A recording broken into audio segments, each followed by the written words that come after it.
ओम नमः सिद्धेभ्यो। मंगलम भगवान वीरो मंगलम गौतमो गणी मंगलम कुंद कुंदाद्यो जैन धर्मोस्तु मंगलम सर्वमंगल मांगल्यम सर्वकल्याणकारकम प्रधानम सर्वधर्माणां जैनं जयतु शासनं जैनं जयतु शासनं जैनं जयतु शासनं। यह भक्तांबर स्तोत्र, जिसको मूल नाम आदिनाथ स्तोत्र है, आचार्य मानतुंग स्वामी की यह अद्भुत रचना है, जिसमें काव्य के कौशल है, भक्ति की गरिमा है और आध्यात्मिक उन्नति के सोपान बताए गए हैं। ऐसा यह स्तोत्र चलता है। इसका एक छंद पढ़ के फिर सातवां छंद आज शुरू करेंगे। भक्तामर प्रणत मौलिमणि प्रभाणा मोद्योतकं दलित पाप तमोवितानं सम्यक् प्रणम्य जिनपादयुगं युगादा वालम्बनं भवजले पतितां जनानां त्वत्संस्तवेन भवसन्तति सन्निबद्धं पापं क्षणाक्षयमुपैति शरीरभाजाम् आक्रान्तलोकमलिनीलमशेषमासु सूर्यांशु भिन्नमिव सार्वमन्धकारम्।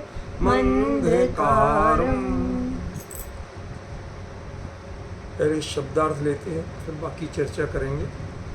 तत् माने आपके, तत् माने आपके, एक्चुअली होता तो है तुम्हारे,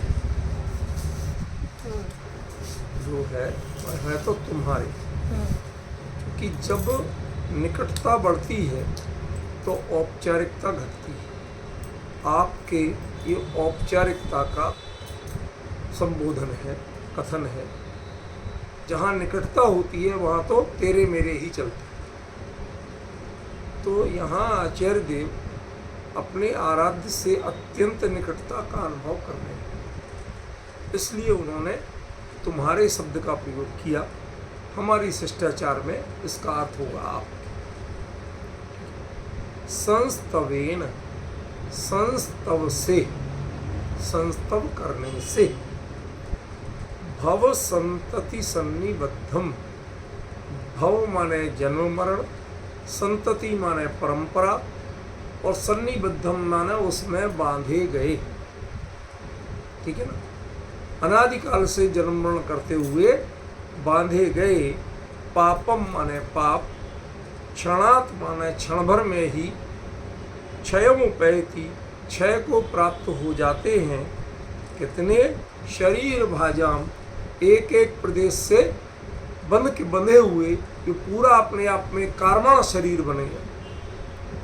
कोई छोटा मोटा टुकड़ा हो तो बात दूसरी हो, पर जो बराबर जैसे औदारिक शरीर है, ऐसा ही इनका भी कर्मों का भी शरीर बन गया है। जो शरीर के भाग, जिनको शरीर की संज्ञा मिल गई, जैसे कई लोग कई देशों में रहते हैं लेकिन उनको वहाँ की नागरिकता नहीं मिलती। रहते हैं, काम करते हैं, वो वर्क परमिट होता है पर नागरिकता नहीं। दोनों बातों में अंतर है कि नहीं? तो ये जो बाकायदा जिससे शरीर की भाग माने संज्ञा, कथन प्राप्त हो गया, तुम शरीर हो, समझ गया? जैसे औदारिक शरीर, इसके जो अंगोपांग हैं उनसे आत्मा के प्रदेश कहीं ना कहीं प्रभावित है कि नहीं?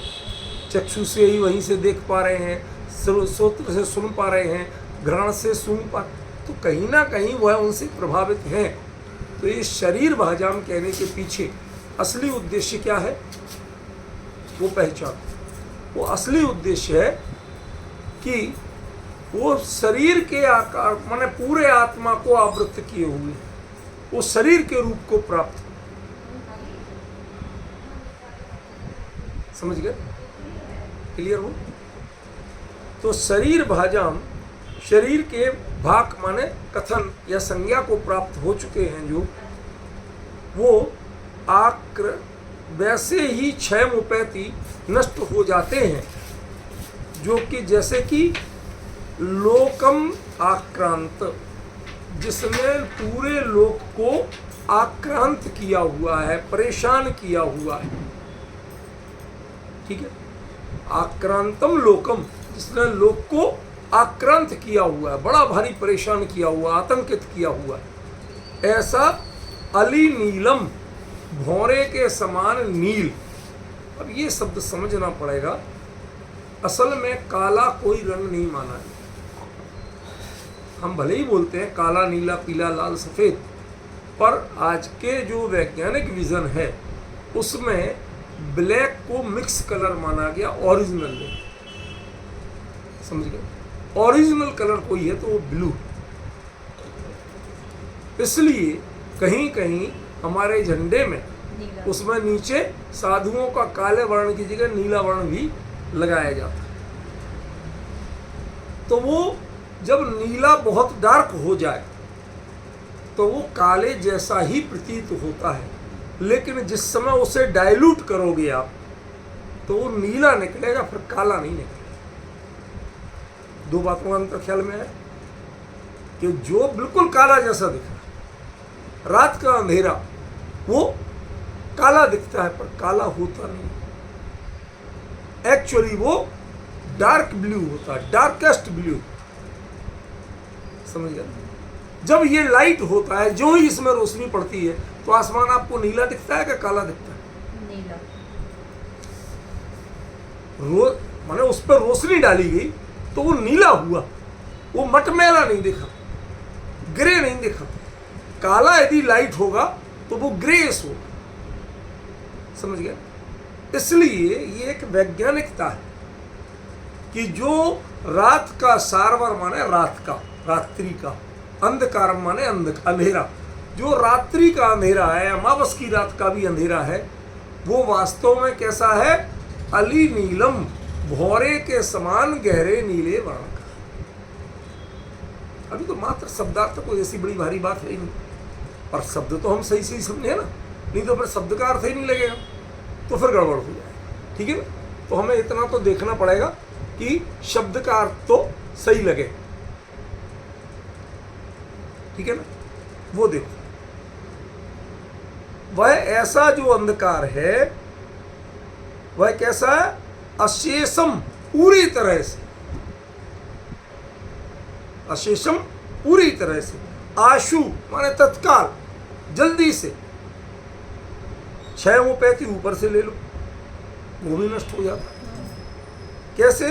सूर्यांशु भिन्नमिव, सूर्य की किरण, अंशु माने किरण, सूर्य की किरण पड़ते ही, आते ही वह भिन्न में हो, छिन्न भिन्न हो जाता है बिल्कुल। रात को ऐसा दिख रहा था, पता नहीं ये कभी उजेला होगा भी कि नहीं होगा, इसको धोने के लिए कितने साबुन बट्टी पानी खर्च होगा जब ये साफ होगा।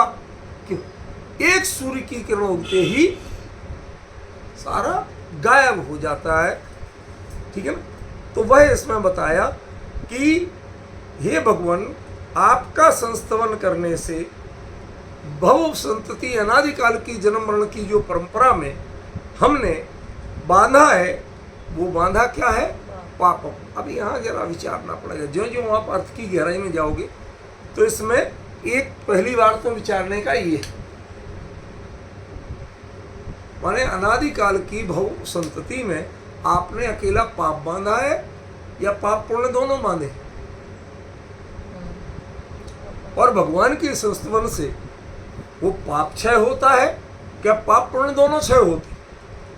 आपको तय तो करना पड़ेगा ना कि आचार्य क्या कहना चाहते, और अकेले पाप की बात कर रहे तो क्यों कर रहे? तो पहला विचारणीय मुद्दा तो ये हुआ। फिर दूसरा क्या है? क्षयमुपैति। देखो, क्षय को प्राप्त होना वो अलग चीज।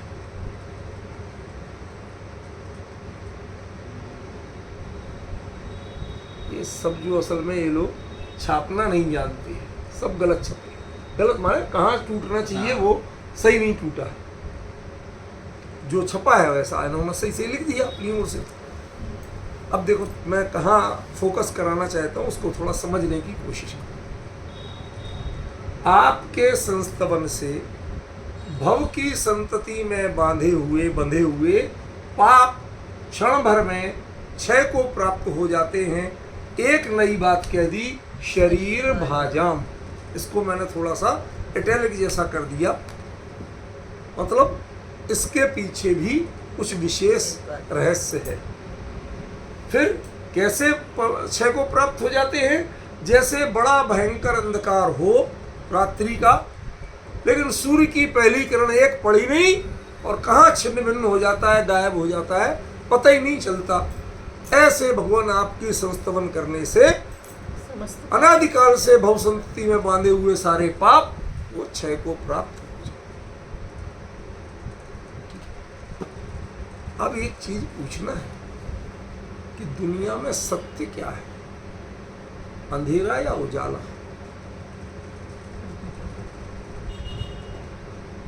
जानना तो पड़ेगा कि सत्य क्या है। दोनों चीजें सत्य नहीं हो सकती। पुद्गल की पर्याय के रूप में आप कुछ भी कह लो, वो पुद्गल की जो परमाणु है बड़े दल बदलू, वो क्षण में उजाले रूप भी हो जाते हैं, अंधेरे रूप भी हो जाते हैं। जैसे आजकल के मिनिस्ट्रियों के सरकारी बाबू जो होते हैं, जिसकी सरकार हुई बस भाई साहब उसको वैसी, भाई साहब हम तो कब से कह रहे थे, वो लोग सुनते ही नहीं थे और ये आ गए। अरे साहब हम तो परेशान हो गए थे उनके साथ, आपने इतनी अच्छी अच्छी योजनाएं बनाई थी, आ गए बीच में इतना टाइम खराब कर दिया, अब देखो अब आप आएगा फिर से हम करते हैं। वो किसी के नहीं है, वो अपने मतलब के थे। तो पुद्गल के परमाणु, उनमें दोनों प्रणमन की योग्यता है। पुद्गल के परमाणुओं में दोनों तरह से भेद तम छाया, इस स्वरूप में प्रणमन की योग्यता है। उनके वर्ण गुण की पर्याय सब तरह से होने में सक्षम है। मेन पॉइंट समझना। तो असल में क्या है ये कहना बड़ा कठिन है कि असल में अंधकार सही है या प्रकाश सही, कौन वास्तविक है। अभी मैं कुछ नहीं बता रहा, सिंपल अर्थ कर रहा हूं। आपको इसकी गहराइयों पहुंचने के लिए पहले बेस तो बना लो, कम से कम इनके शब्दों का भय तो दूर हो जाए और थोड़ी थोड़ी जिज्ञासा बन जाए, तब तो गहरी बात बताओ। अभी शब्दार्थ ही क्लियर नहीं हुआ और हम आगे बताने लगे तो थोड़ा गड़बड़ हो जाए। इसलिए पहले दिन तेरा धीरी गाड़ी चलेगी, चल रही। शरीर भाजम जो कहा वो बड़ा वैज्ञानिक प्रयोग कहा। ये कार्मण शरीर के रूप में प्राप्त अकेला इतना नहीं, एक और चीज जान, दो शरीर ऐसे हैं जो अनादि संबंधे चा तत्वार्थ सूत्र में है, तेजस और कार्मण। ये विग्रह गति में भी या ऋजु गति हो, कैसे ही हो, जब कोई शरीर साथ नहीं देता तो ये दो शरीर साथ रहते हैं। इसलिए तब भी आत्मा सशरीरी है, अशरीरी नहीं है। तो बताओ असली शरीर कौन हुआ? औदारिक हुआ कि ये कार्मण हुआ? डिफरेंस मेरे असली शरीर की भाक माने संज्ञा, नाम। असली शरीर नाम तो इसी का है। ये तो अभी इस गति में है तो औदारिक है, देवनारकी हो गए तो वैक्रिक हो गए, हो गए कि नहीं हो गए? ये तो संज्ञाएं बदलती रहेंगी। एक कार्मण शरीर की संज्ञा है कि सिद्ध होने तक पक्की साथ देती। तो ये जो पाप थे ना, वो तुम्हारा असली रूप थे, असली पहचान थी तुम्हारी। एक उन्होंने तुम्हें आज तक साथ नहीं छोड़ा।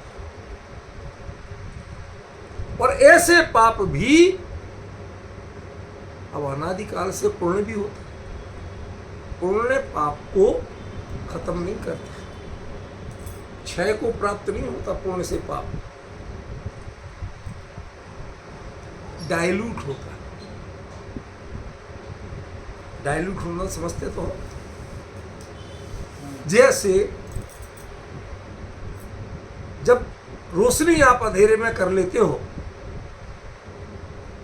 तो इससे आपको दिखने तो लगता है, लेकिन सनलाइट में यही पढ़ोगे, कुछ चीज पढ़ो और इस लाइट में पढ़ो तो अंतर पड़ता कि नहीं पड़ता? सनलाइट में जो इंसेक्ट्स नहीं आते हैं, कीड़े मकोड़े, वो इस लाइट में प्रॉपर आते हैं। सनलाइट यदि ऊपर सूर्य उगा है तो किसी भी कोने तक वो ऑटोमेटिक फैलती है। अब ये जिस दिशा में उस दिशा में फैलेगी, बाकी नहीं फैलेगी। अंधेरा कायम रहता है, वो डायलॉग चलता था, वो फैला रहता। तो ऐसे ही पाप का साम्राज्य, कर्म का साम्राज्य इस आत्मा के साथ अनादिकाल से जुड़ा, कोई नहीं हटा।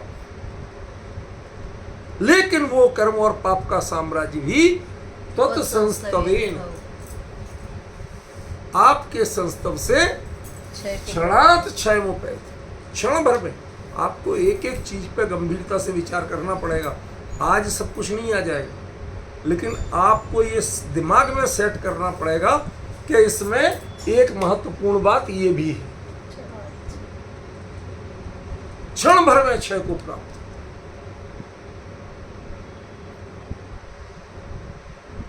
तीर्थंकरों को भी कर्म का क्षय करने में वक्त लगता है। उनके दीक्षा कल्याण और ज्ञान कल्याण में कुछ तो अंतर होता है। मेरे ख्याल से सबसे कम 4 दिन का अंतर है, 6 दिन का मल्लीनाथ का, और बाकी सागरों तक भी हजारों साल तक बात जाती कि नहीं जाती। ऐसा होते हुए भी आप कह रहे क्षण में क्षय होते, और वो तो अपने स्वरूप में लीन होते हैं, और ये कहते भगवान आपके संस्तवन से होते हैं। दो बातों में अंतर तो आ रहा कि नहीं आ रहा? हम जैन साधना पद्धति सच्ची किसको माने? भगवान के संस्तवन करने से काम होता है, तो फिर काहे को हम अपने ध्यान और दुनिया भर के परेशानी के काम करें, त्याग तपस्या करें? संस्तवन कर ले, काम हो जाएगा। सुबह शाम भक्तामृत पढ़ ले, काम हो जाएगा। यही तो लोगों के दिमाग में बिठाया गया कचरा, वायरस घुसाया गया, यही माने बैठे। इसीलिए इस छंद का बहुत डिटेल में अर्थ होना बहुत जरूरी है। आचार्य ने कहा क्या? अरे आज तक तो लोग ये नहीं जानते थे कि ये लौकांतिक देवों के प्रसंग की बात है। जब मैंने बताया कि यह संस्तुता सकल वांग्मय तत्व बोधात उद्भूत बुद्धि प्रभु सुरलोक नाथ है, अरे हम तो सोच रहे थे भगवान ने कही, वो मानतूंगा आचार्य ने कही, मूल में उनने कहा था, उसके अनुसार मैं भी कह रहा हूं। मैं तो हिम्मत कर रहा हूं, असल में तो उन्होंने ही कहा था। यही बात आई कि नहीं है? तो हमें समझना तो पड़ेगा कि आचार्य असल में इसमें कहना क्या चाहते। हम शब्दों को पढ़ के उनके उल्टे सीधे अर्थ लगे आए बैठे। क्या सुरलोकनाथी का अर्थ लोग क्या करते थे कि अरे स्वधर्मेंद्र स्तुति करता। क्या स्वधर्मेंद्र द्वादशांग का पाठी होता है? तो फिर सकल वांग्मय तत्व बोधात उद्भूत बुद्धि पटवी कहां से लाओगे? तो जैसे वो पढ़ने से आपको एक नए अर्थ का बोध हुआ, नया कॉन्सेप्ट पता चला, उसी तरह यहां मैं कहना चाहता हूं कि आप इस दूसरे कॉन्सेप्ट को पहचानना कि असल में आचार्य क्या कहना चाहते हैं। आपको लॉलीपॉप दिखा रहे हैं या जैन सिद्धांत की वास्तविकता बता रहे हैं? अभी जो अर्थ आप कर रहे हैं वो लॉलीपॉप है, समझे? Pure lollipop. क्या आपका संस्तवन करने से जन्म जन्मांतरों से बांधे हुए पाप जो है, जो शरीर का आकार ले लिया था जिनने, बिल्कुल आत्मा को चारों ओर से जकड़ लिया था, वो भी क्षण भर में क्षय को प्राप्त कैसे हो जाते हैं? तो जैसे भयंकर से भयंकर अमावस का अंधेरा सूरज की एक किरण निकलते ही छिन्न भिन्न हो जाता है। ये दृष्टांत आदि देना और मोटी बुद्धि में समझ में आना, इन दोनों का बड़ा भारी अंतर। आपको एक बार पहचानना पड़ेगा कि असलियत क्या है। प्रॉब्लम असलियत की। मानतुंगाचार्य ने एक भी कथन लॉलीपॉप का नहीं किया। हाँ, उसके लॉलीपॉप वाले अर्थ किए गए, क्योंकि आप उनके कथन की असलियत नहीं पहचान सकते। जैसे प्रवचन सार में लोगों ने ये निश्चय न, ये व्यवहार न, ये द्रव्यार्थिक न, ये पर्यार्थिक न, ये सब अर्थ की आचार्य ने कहीं नहीं कहे। चाहे टीकाकार हो, चाहे आज के व्याख्याकार हो, प्रवचनकार हो, सब वो अर्थ करते हैं। ये निश्चय से, ये परम शुद्ध निश्चय से, फलाने, सब ऐसे अर्थ करते हैं। समझ में? पज्जय मूढ़ाई पर समया को समय सार से जोड़ते, जबकि दोनों में बिल्कुल भिन्न अर्थ है। वो पहचानते। यही स्थिति भक्तामृत स्तोत्र की मैंने जानबूझ के लिया है।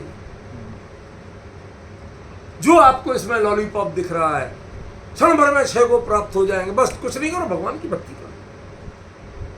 मैं आपको बता रहा हूं सुदेश बाबू, इसको जो अन्य मतियों के भक्ति योग वाले हैं उसको यहाँ पर घटाने लगे लोग, हमारे विद्वान।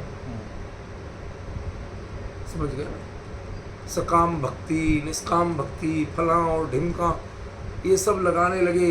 बस अपने को प्रभु के चरणों में समर्पित कर दो, भगवान अपने आप तुम्हारा बेड़ा पार करेंगे।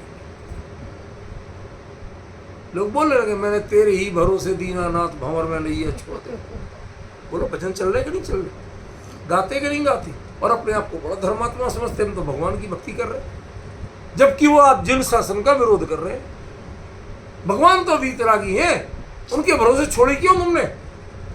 इसका मतलब तुमने वीतरागी नहीं माना। समझ गए? और कोई जब एक जिन शासन का मूल मंत्र है, एक द्रव्य दूसरे द्रव्य का करता हरता नहीं है, तो तुमने क्यों उनके भरोसे छोड़ी?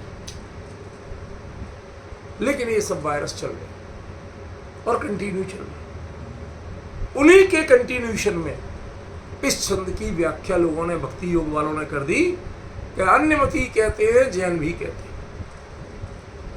भगवान का हम तो खाली संस्तवन कर रहे हैं, प्रभु हम तो आपके शरणागत हैं। एक शरणागत सिद्धांत चलता है। लोग उसका दुरुपयोग चत्तारी शरण मंगलम के चत्तारी शरणम पवज्जावी पे करते हैं। आपके यहाँ भी शरणागत सिद्धांत है, कुछ नहीं करना, अपने को भगवान के चरणों में समर्पित कर, शरणागत कर दो, बस वो अपने आप देखें। क्यों देखेंगे भाई? केवली के ज्ञान में झलकना और केवली का आपको देखना, ये दोनों एक ही चीज है क्या? उन्हें झलकता है, ये सत्य है, लेकिन वो आपको देखते हैं, ये भ्रम है। इसको कम करो, स्वदेश को दुख हो नहीं करता। समझ रहे कि नहीं समझ रहे? कॉन्सेप्ट पकड़ में आ रहा कि नहीं आ रहा?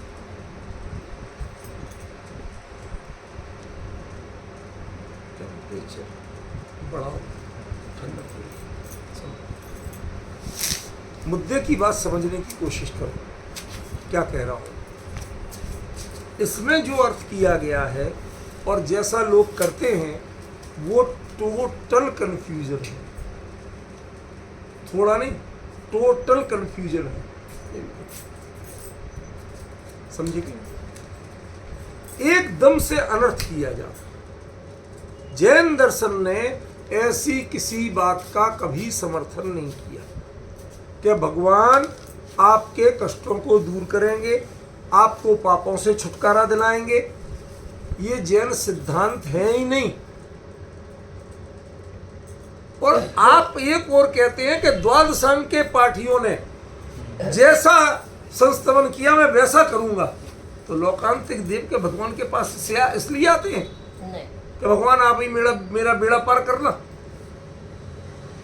वो तो ये कहने नहीं आते। तो मानतुंग आचार्य यहां ऐसी बातें क्यों कर रहे हैं?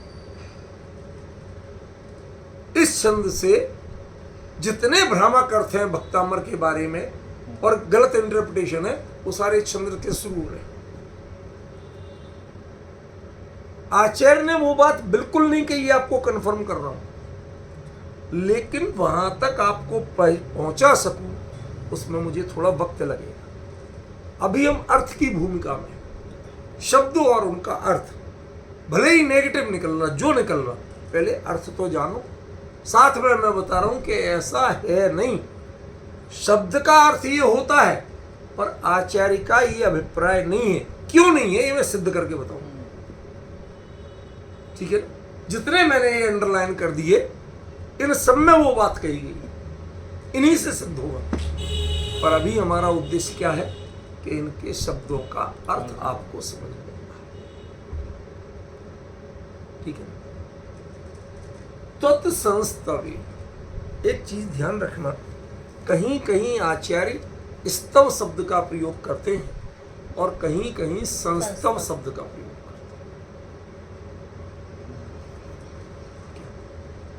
हैं। स्तव वो है कि जब आराध्य और आराधक का अंतर रहता है तो स्तव कहलाता है,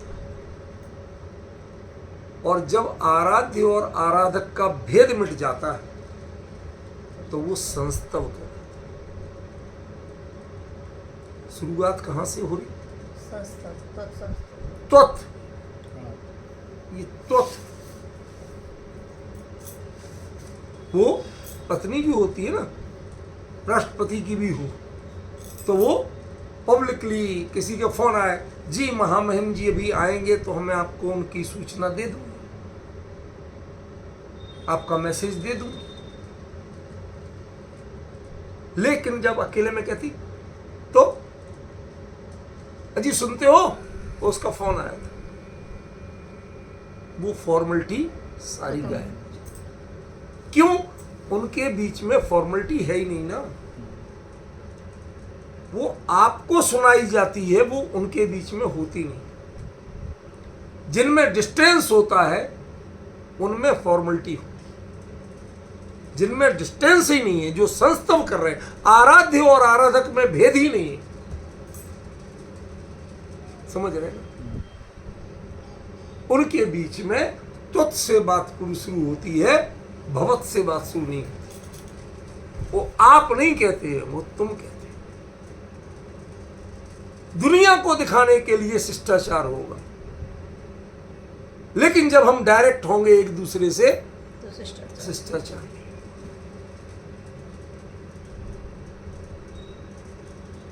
इसलिए ये संस्तव है। आराध्य और आराधक में जब औपचारिकता और शिष्टाचार की दूरियां समाप्त हो जाती हैं, तब वह संस्तव कहलाता है। पहला क्लू दे रहा हूं आपको, तो समझ में आया? पहला क्लू क्या है? आराध्य और आराधक में जब डिस्टेंस, भेद, शिष्टाचार, औपचारिकता, इनकी दूरियां समाप्त हो जाती है तो वो संस्तव है, और जब तक ये दूरी थोड़ी बहुत बनी हुई है तब तक वो स्तव है। स्तव में आदरार्थक शब्दों का प्रयोग हो, सामने वाले को बहुमानित किया जाए, और संस्तव में सारी औपचारिकता खत्म हो जाएगी, सम्मान खत्म हो जाएगा, बराबर के लेवल पे आ जाएगा, तू तड़ाक शुरू हो जाएगी। हिम्मत रखना जरा शब्दों, मैं जो बोल रहा हूं वो यहां प्रमाण दिया होगा, मैं बिना आधार के नहीं बोल रहा। इस तत्व कहने का मतलब, तुम्हारे कहने का मतलब भगवान का अपमान नहीं, चूंकि ये संस्तव है तो इसमें अपार निकटता है, तन्मयता है, औपचारिकता की गुंजाइश नहीं, समझ गए? और इस जब संस्तव की स्थिति में पहुंचोगे तो भव संतति सन्निबद्धम पापम क्षणात् क्षयमुपैति हो जाएंगे। एक अकेला शब्द जो है ये सारी बात का उत्तर देता है।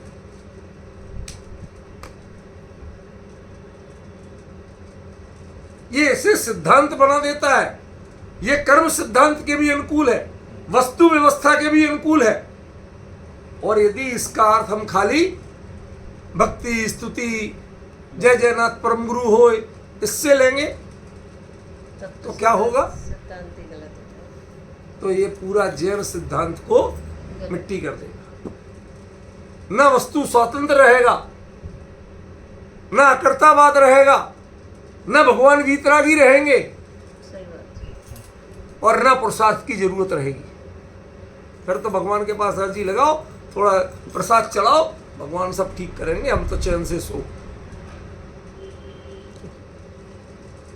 देश की सीमाएं पर भगवान पे प्रसाद चढ़ा के छोड़ दो। सैनिकों की भर्ती क्या को करते हो?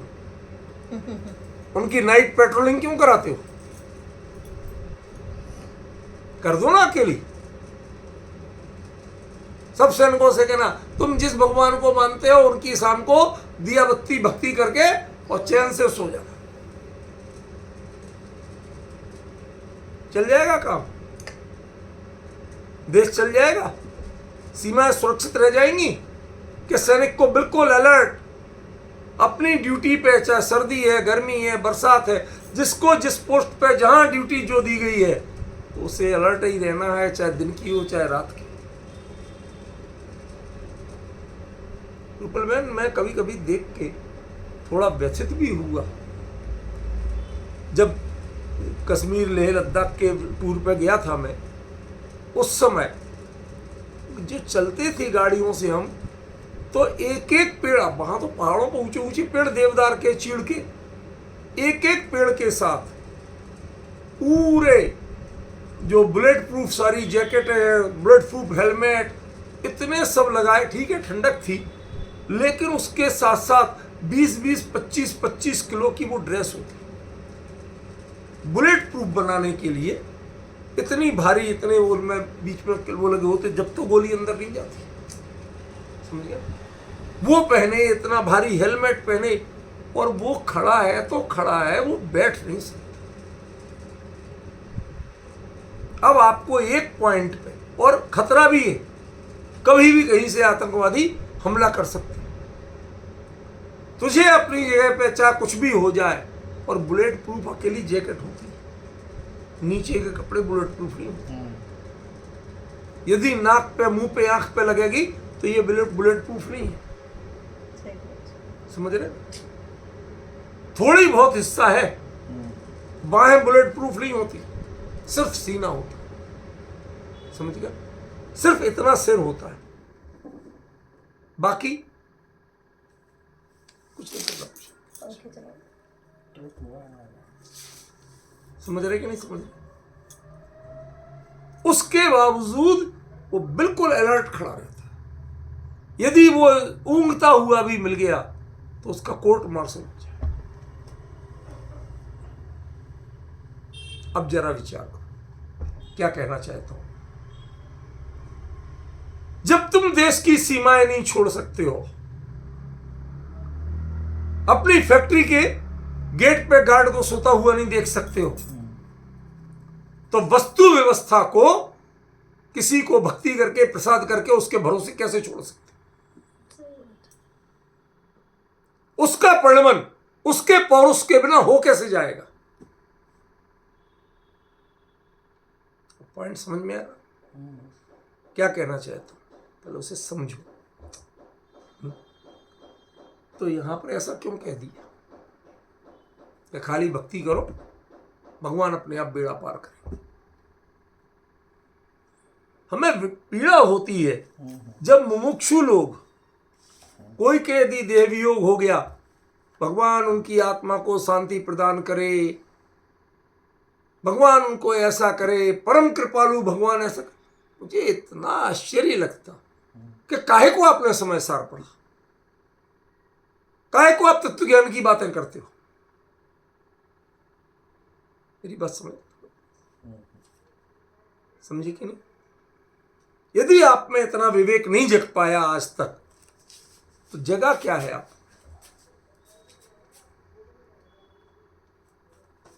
समझी? ये चीज आपको देखना पड़ेगी।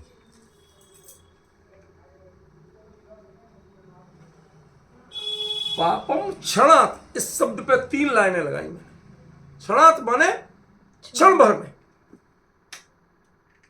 अरे क्षण भर में तो छपक श्रेणी भी पूरी नहीं होती। क्यों होती? नीचे से बंद करके दोबारा करो।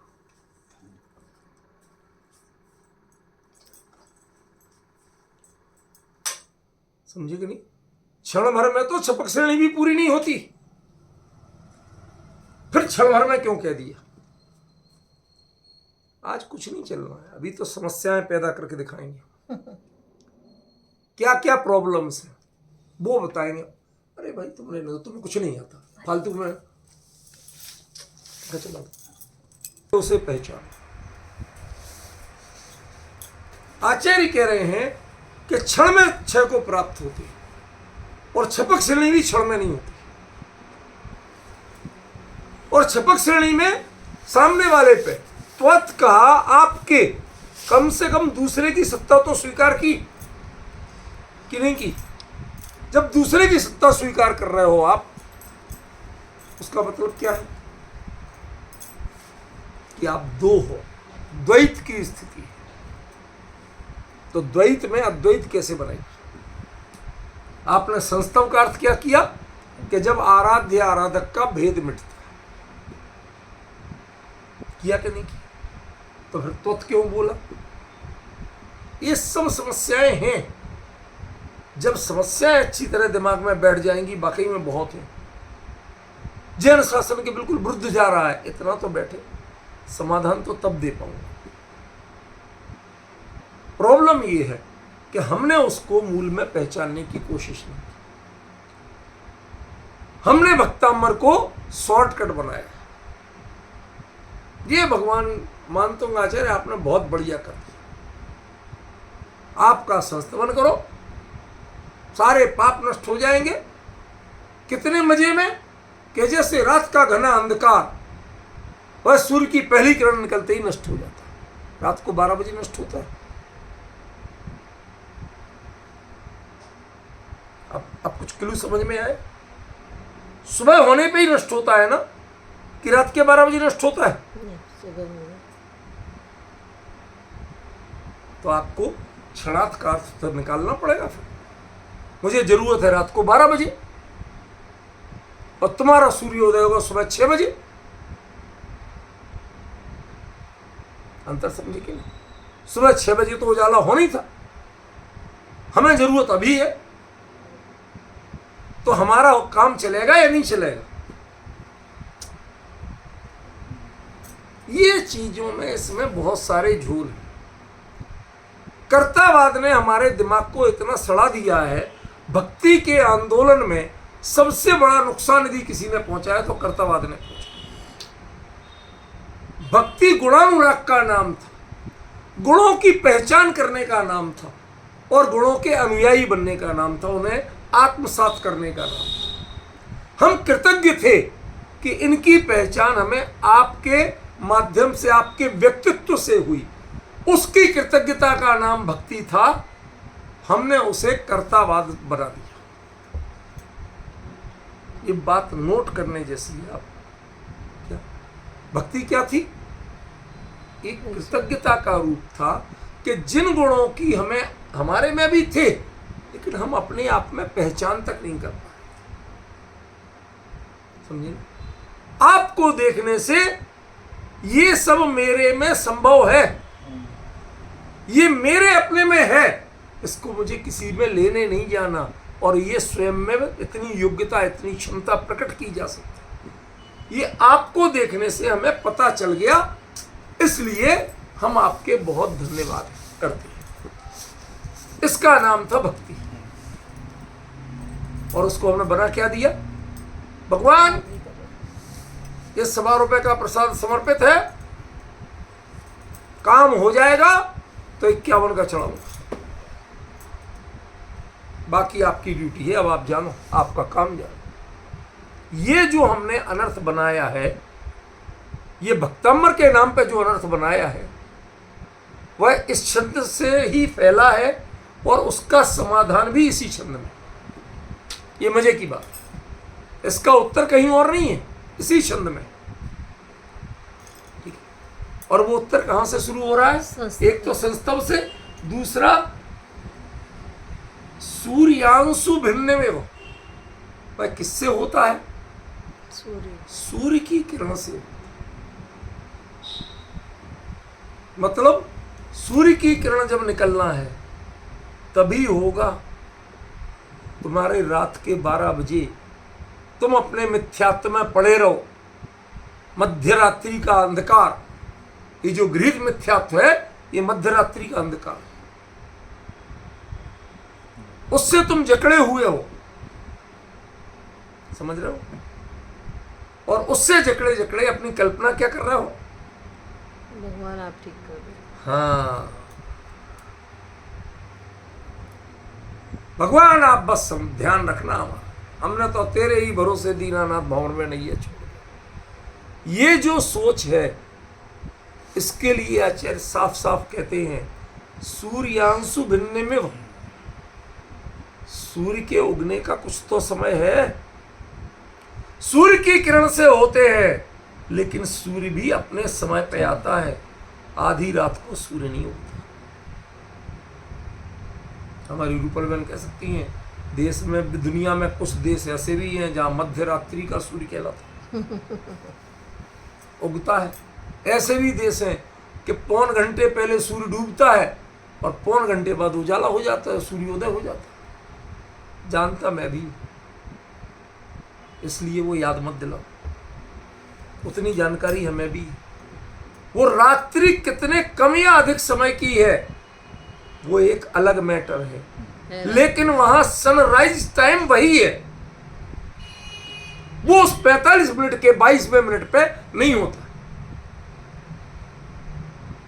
जैसे आपके रात के 12 बजे नहीं होता है, ऐसे ही वहां वो 45 मिनट की जो रात है उसके 22वें मिनट पे नहीं होता। वो 45 मिनट पूरे होने पे ही होता। जब सूर्य उगेगा तब होगा, तब उन परमाणुओं की ऐसे ही परिणमने की योग्यता है। वो सारे के सारे दल बदलू अपना दल बदलने वाले, अंधेरा उजाले रूप होने वाला है। परमाणु वही है, परमाणु दूसरे नहीं लाना। उजाले के परमाणु भिन्नो और अंधेरे के परमाणु भिन्नो, ऐसा नहीं है। कि होता है ऐसा, परमाणु वही होते। जैसे देश के कर्मचारी सारे वही होते, सरकार जिसकी बनती है उसके यशमैन होते। समझ गया? यही स्थिति यहां है। वो एक भी परमाणु ना काला था, ना एक ही भी परमाणु सफेद हुआ।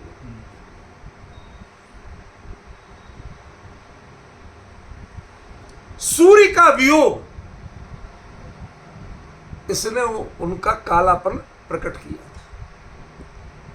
और सूर्य के किरण का संयोग इसने उनका उजला पक्ष प्रकट कर दिया। न परमाणु बिगड़े थे और न वो बिगड़े थे। सूर्य मेरी तो चाल ही है, जब जहां जिस समय उगता हूं तो उगता हूं। वो तो कैलेंडर बने हुए सब जगह। क्या इस देश में ये अक्षांश देशांतर है, यहां पर इतने बजे होगा तो होगा, लेकिन उसकी भी जितनी रात है उसके मध्य रात्रि में अध बीच में वो उजाला नहीं होता। पहले उस रात्रि के मध्य रात्रि को तो पहचानो, जिसके रहते हुए वो काले परमाणु, काले नहीं है, काली पर्याय वाले, वो श्वेत पर्याय में परिणमित होते हैं, उजली पर्याय में परिणमित होते हैं। पहले उसको तो पहचानो, वो क्या है। वो संधि काल तो पहचानो, वो प्रायोगिक वो संधि काल है जिसके बाद सूर्योदय होता है।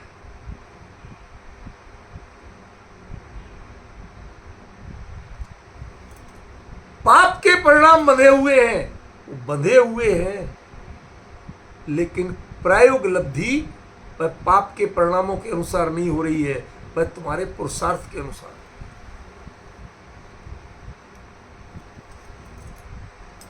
कर्म के उदय से जीव का पुरुषार्थ नहीं होता, ना बाधित होता है। हम बाधित मानते हैं तो बाधित होता है। वो आपका दिमाग पे कब्जा करता है पहले, कोई भूत दुनिया में आपको नहीं सताता है। आप कमजोर पड़ते हो तो आपको सताता है। समझे? जिसका मनोबल परिपूर्ण है उसको आज तक भूत नहीं सताया, व्यंतर बाधा नहीं हुई। मैंने आपको कई बार पहले भी बताया कि जिसके शरीर में अंदर व्यंतर बाधा हो जाए वो सम्यक दृष्टि नहीं हो सकता उस समय। आगे तो खूब हो सकता। क्यों? क्योंकि व्यंतरों की इतनी हिम्मत नहीं। जिसे अपने स्वरूप का दृढ़ श्रद्धान हो उसको व्यंतर दूर खड़े होके कुछ भी डांस दिखाए, लेकिन उसके मन को काबू कर ही नहीं सकते।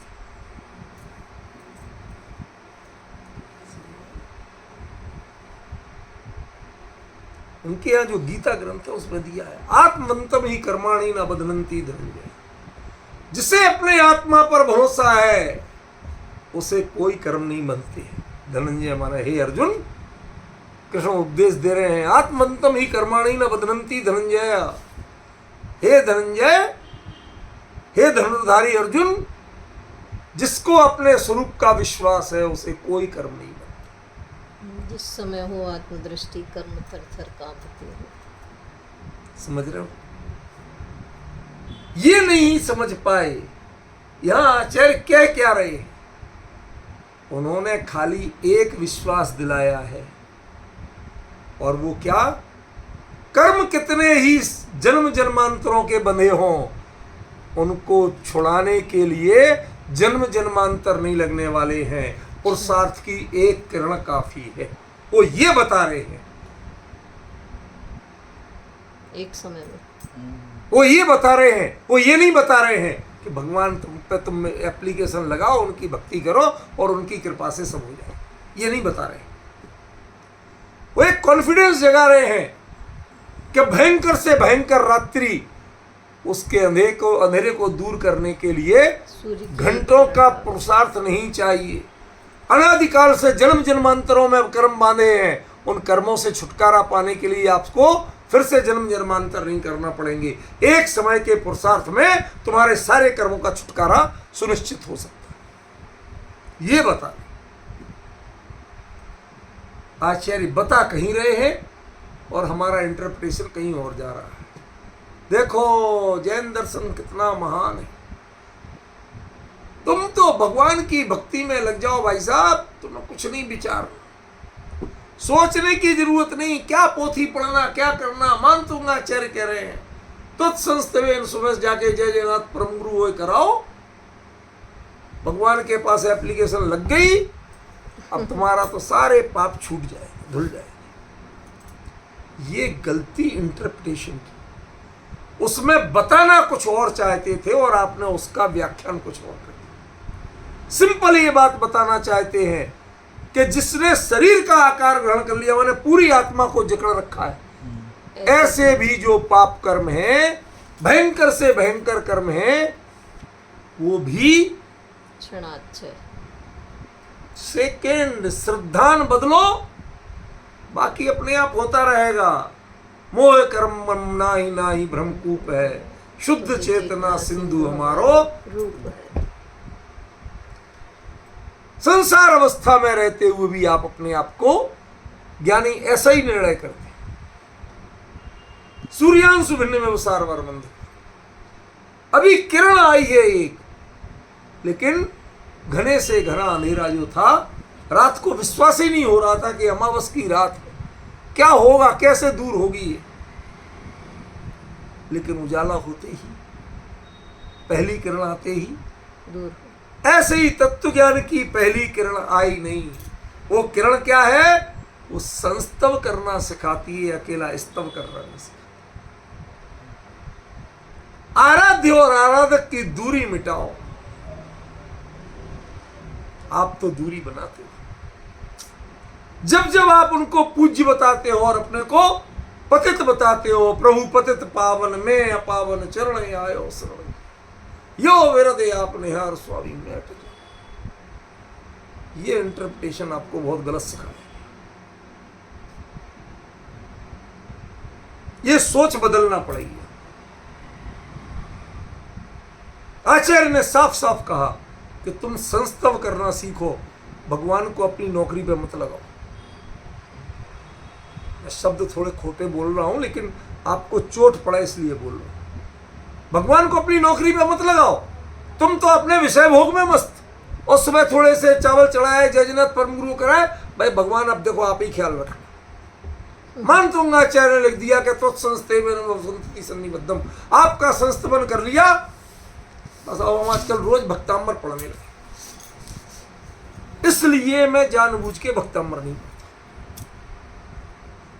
क्योंकि इसके बारे में ये ऐसा बदनाम हो गया है कि जो पढ़ता दिखे आदमी को ये लगता है कोई ना, भाई साहब क्या समस्या चल रही है आजकल। लोग सीधा ये पूछते, माने विशुद्ध भक्ति भाव से भक्तांबर कोई काय को पढ़ेगा। इसके तो हर छंद में एक समस्या है, हर छंद में एक इलाज है, हर छंद में एक टोटका है। ये जो इंटरप्रिटेशन इसका किया गया, इसने भक्तांबर के स्वरूप को मलिन कर दिया। और इसकी सबसे गलत शुरुआत हो रही है इस छंद से। छंद में गलत कुछ नहीं है, छंद का अर्थ, उसकी व्याख्या वो गलत की। पहले संस्तव तो करना सीखो, आराध्य और आराध्य की दूरी तो मिटाओ। अभी आपकी मीलों की दूरी। कई लोग एक घर में रह के भी मीलों दूर होते हैं, और कई लोग मीलों दूर रह के भी बिल्कुल मन के नजदीक होते हैं। संसार में ये सब चलता है कि नहीं चलता?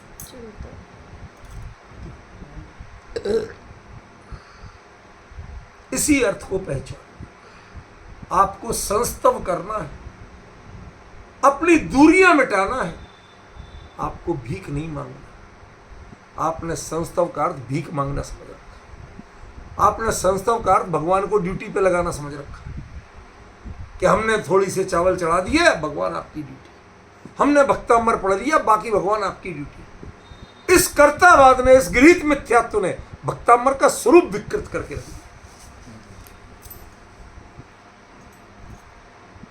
पूरे जैन दर्शन को बदनाम करने वाला बना दिया कि जैन दर्शन, जैन भगवान भी रागियों की तरह लोगों के दुख दूर करते हैं, ये करते हैं, वो करते हैं। ये जो बना दिया अर्थ, इन अर्थों को अब जो मुद्दे पे हर छंद में कुछ ना कुछ आए, ये कॉन्सेप्ट है। क्योंकि अगले छंद में कह रहे आचार्य, मत्वेतिनाथ तव संस्तवनम मयेद आरभ्यते तंग। मैं कमजोर हूं, मेरी ताकत उतनी नहीं है, फिर भी मैं यह मानकर जो इस छंद में कहा, यह मानकर आपका संस्तवन आरंभ कर रहा हूं। मतलब 8वें छंद तक भक्तांबर शुरू नहीं हुआ है, पीठ का है ये। क्यों 8वें छंद में कह रहे हैं आचार्य कि अब मैं आरंभ करता हूं। भाई साहब क्लियर है कि नहीं? ये पीठ का है, ये स्तोत्र नहीं। लेकिन क्यों शुरू कर रहे हो वो इस छंद में दिया, यह मानकर।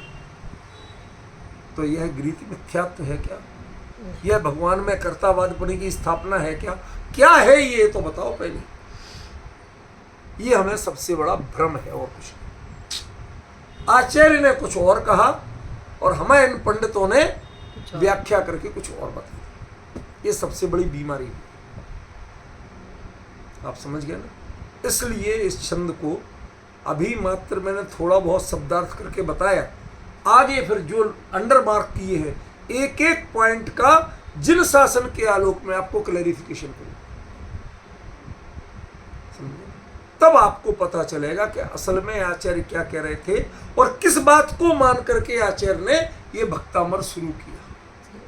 कर्तावाद मान के शुरू किया या अकर्तावाद मान के शुरू किया, दूसरों की कृपा से पलने की भावना लाई या अपने में पुरुषार्थ जगाने की भावना लाई, ये तय करना है इसी में, और इसी से स्पष्ट होगा।